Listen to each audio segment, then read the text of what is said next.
Xin chào các bạn đã quay lại với kênh Cô Ba Bình Dương. Hôm nay mình xin chia sẻ cùng các bạn cách nấu bún măng vịt, một trong những món nấu vô cùng hấp dẫn mà nhiều người rất thích. Thịt vịt mềm ngọt hòa cùng mùi măng đặc trưng trong nước lèo nóng hổi khiến bạn không thể từ chối. Cách chế biến đơn giản cũng như gia vị nêm nếm đúng tỷ lệ để cho các bạn dễ làm nhất có thể nha. Nước mắm gừng là nước chấm quan trọng không thể thiếu trong món này. Mời các bạn xem lại cách làm trong link xuất hiện ở góc phải màn hình hoặc bên dưới phần mô tả của video nhé. Nào mình cùng nấu ngay cho gia đình thưởng thức thôi. Chúng ta có thể xem những thành phần nguyên liệu chi tiết, hình ảnh nguyên liệu cụ thể để thực hiện món này ở cuối video hoặc tham khảo những dụng cụ nhà bếp mình hay sử dụng bên dưới phần mô tả của video. Mình có một con vịt khoảng 2,5 kg. Mình đã cắt phần chuôi cánh, đầu và chân, còn lại là 2 kg đó các bạn. Thường thì vịt có mùi hôi đặc trưng. Mình phải loại bỏ mùi hôi thì món ăn mới ngon nha các bạn. Dùng hỗn hợp gừng xay nhuyễn, muối và rượu trắng. Mình dùng tay xoa đều khắp trên mình vịt, bên ngoài lẫn bên trong con vịt luôn ha.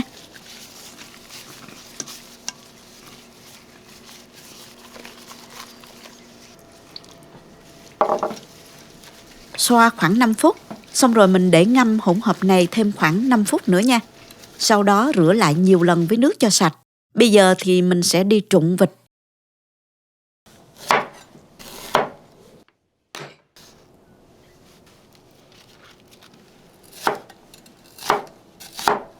Mình cho nước sôi vào nồi trụng cho nhanh nè. Cho vào nửa muỗng canh muối, gừng đập dập và hành tím vào.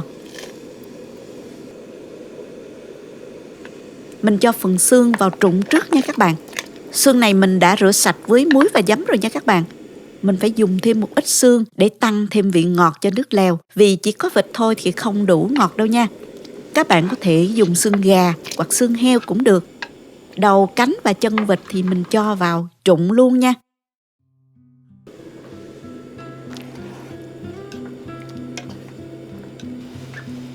Các bạn trụng trong 2 phút. Sau đó vớt ra rồi đem rửa lại cho thật là sạch.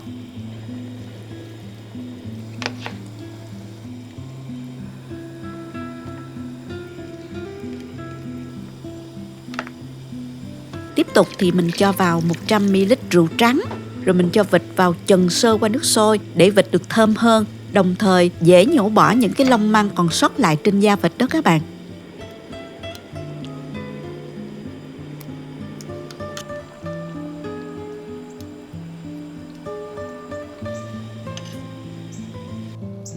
Sau đó thì mình cũng đem rửa lại cho sạch ha. Trước khi hầm xương thì mình sơ chế các nguyên liệu thơm. Còn hành tím, hành tây và gừng này thì mình đem đi nướng. Mình nướng trong nồi chiên không dầu, nhiệt độ là 370 độ F, khoảng 190 độ C đó các bạn, trong 5 phút nha. Đầu hành lá này thì mình cắt khúc phần đầu hành.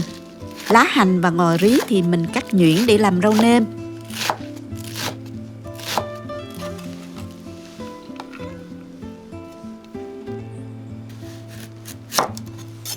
Bào vỏ của cải trắng này và cắt khoanh và đem rửa sạch nha các bạn.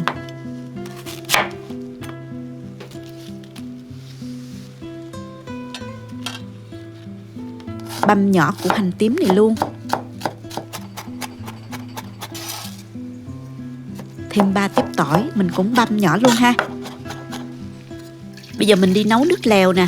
Cho nước vào nồi với lượng xương và thịt vịt hiện có. Hôm nay mình sẽ dùng 5 lít nước để nấu.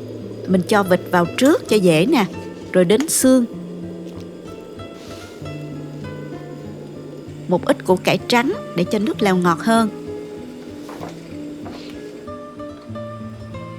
Hành tím và hành tây, gừng mình đã nướng chín như vậy là được rồi nè. Khi mình nướng lên đó, nó sẽ có độ thơm dịu, không bị gắt như là gừng sống nha. Mình đập dập và cho vào luôn.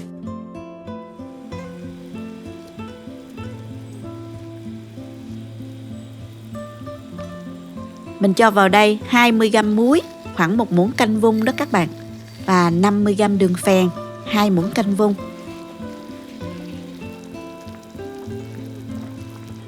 Mở lửa lớn lên cho nước nhanh sôi. Các bạn nhớ hớt bọt cho sạch.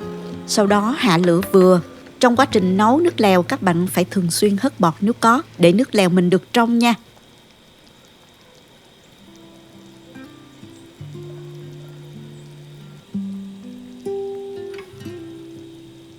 Trong khi chờ nồi nước lèo thì mình sơ chế phần măng nha các bạn. Măng này mình mua ở chợ Hồng Kông tại Atlanta. Mình thấy măng này khá ngon đó. Có độ dẻo nè, không quá khô, mùi măng thơm tự nhiên và không có màu thực phẩm. Mình sẽ ngâm măng này ngập trong nước. Đối với măng không quá khô như vậy đó, mình sẽ ngâm từ 4 đến 6 tiếng là được. Nếu măng quá khô thì các bạn nên ngâm từ 8 đến 10 tiếng hoặc là ngâm qua đêm. Các bạn có thể dùng măng tươi để nấu cũng được ha. Tuy nhiên nó sẽ không thơm bằng măng khô đâu các bạn. Măng mình đã ngâm được 6 tiếng rồi nè. Măng đã mềm như vậy là được. Bây giờ mình xé măng ra thành sợi to như thế này ha. Nếu sợi nào dài quá thì các bạn có thể cắt đôi cho vừa ăn ha.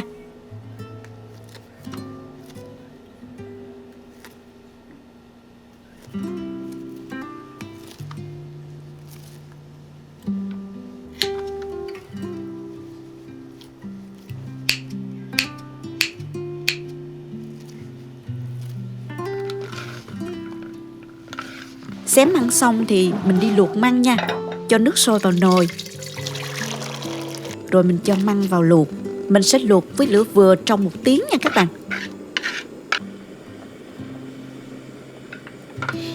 Sau đó mình chắc bỏ nước và mình luộc thêm lần 2 trong 30 phút nữa để măng đủ mềm và đồng thời loại bỏ hoàn toàn vị đắng của măng đó. Sau khi luộc xong lần 2, măng bây giờ đã mềm rồi các bạn. Mình sẽ đem măng xả lại 3 lần nước cho sạch. Sau đó vắt ráo.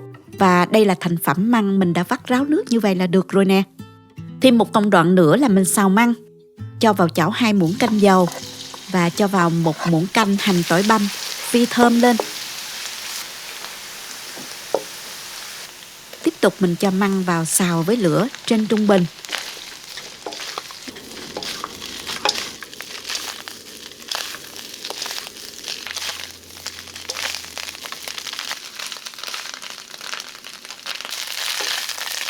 Các bạn xào trong 2 phút. Nêm vào đây 2 muỗng cà phê bột nêm gà, 1 muỗng cà phê đường và một chút tiêu.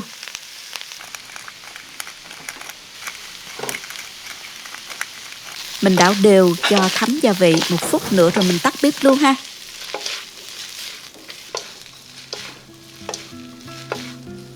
Quay lại với nồi nước lèo nè.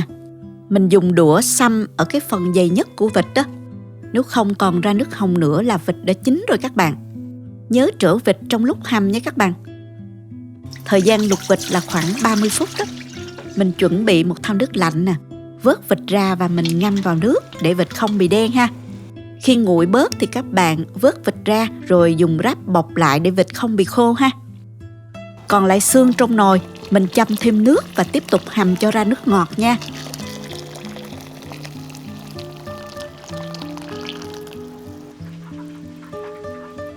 Sau 1 giờ 30 phút, xương đã ra hết chất ngọt rồi. Mình vớt ra và vớt bỏ mọi thứ ra luôn ha các bạn. Các bạn có thể lược lại nước lèo nếu thích nha.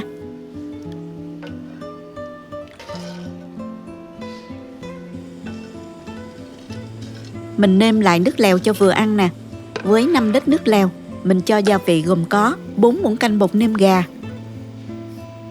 nửa muỗng cà phê muối, 1 muỗng canh đường, nửa muỗng canh bột ngọt, 3 muỗng canh nước mắm ngon. Cho một ít nước lèo vào, khuấy đều. Rồi mình nêm từ từ vào nồi nước lèo nha. Các bạn nên nêm từ từ để dễ điều chỉnh gia vị hơn ha.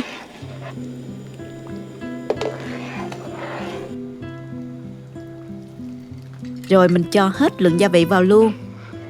Khuấy đều rồi thử lại.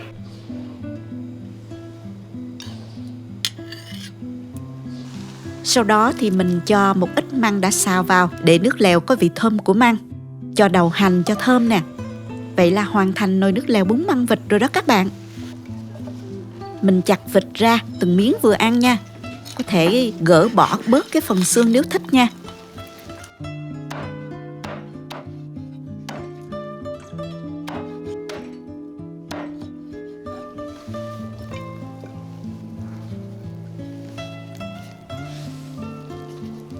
Cho bún vào tô nè.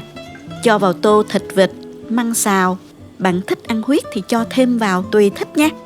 Cho hành ngò và hành phi vào cho thơm nè. chan nước lèo đang sôi vào.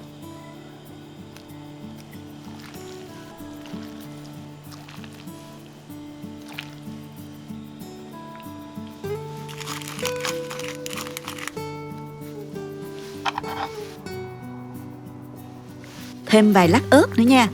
Mình ăn kèm với rau muống bào, giá tùy thích nha các bạn. Một ít rau thơm, có rau răm thì càng hợp nha. Nêm thêm vào tô bún một ít nước mắm gừng cho thơm nếu thích. Cách làm nước mắm gừng chi tiết mình có link bên dưới phần mô tả của video, các bạn vào xem nha. Mình dùng thôi các bạn ơi. Thịt vịt phải chấm ngập nước mắm gừng mới ngon nha. Thịt vịt vừa mềm, đặc biệt không còn nghe mùi vịt nữa mà lại rất là thơm luôn các bạn. Hòa quyện cùng vị mặn đậm đà vừa phải của nước mắm gừng, vừa thơm vừa cay rất hấp dẫn. Măng mềm thơm vẫn còn độ giòn vốn có. Nước lèo có vị thanh ngọt, mùi thơm đặc trưng từ măng, vị vừa vặn hòa cùng bún, rau tươi giòn, ngon lắm các bạn. Tuy khâu sơ chế vịt và măng hơi cực xíu nhưng thành phẩm mang lại rất là hài lòng. Chúc các bạn có nồi bún măng vịt thật ngon cho dịp cuối tuần nhé. Cảm ơn các bạn đã theo dõi video. Nếu thích cách mình chia sẻ, nhớ gửi cho bạn bè cùng xem, bấm like và đăng ký kênh để xem nhiều món ăn mới của mình. Nếu thấy video thực sự hữu ích, bạn có thể gửi tặng ekip thực hiện một ly cà phê bằng nút Super Thanks hình trái tim ngay bên dưới video. Các bạn cũng có thể truy cập website cobabình-dương.com để xem công thức nấu ăn dưới dạng bài viết. Chào tạm biệt và hẹn gặp lại các bạn trong video kỳ tới nha.